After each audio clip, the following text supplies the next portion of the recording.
Meine Güte, 100 € für ein Kilo Schokolade, wo sind wir da hingekommen?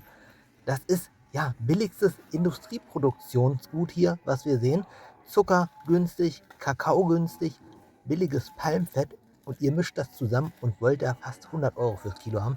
Schaut mal, das kauft keiner. Vereinzelt wird's gekauft, so ein kleiner Hase hier, ja, aber das Ding ist hohl, da ist kaum was dran, das ist in, ja, 30 Sekunden weggeatmet und ihr wollt so viel Geld dafür haben. Wundert euch nicht, dass, seht mal hier, das keiner mehr kauft, außer vereinzelt vielleicht mal, aber ansonsten kann sich das hier keiner mehr leisten. Euch wird das Lachen schon noch vergehen, wenn ihr weiter so gierig seid und so die Preise hochschraubt. Ihr seht es ja, kurz steht Ostern vor der Tür und keiner kann sich das mehr leisten in diesem Land hier, weil alles sowieso schon so teuer geworden ist und ihr seid jetzt noch so gierig und langt noch so zu. Ja, hier mal ein bisschen was. Okay, ein paar Reiche gibt es wahrscheinlich noch, aber ansonsten kann sich das keiner mehr leisten.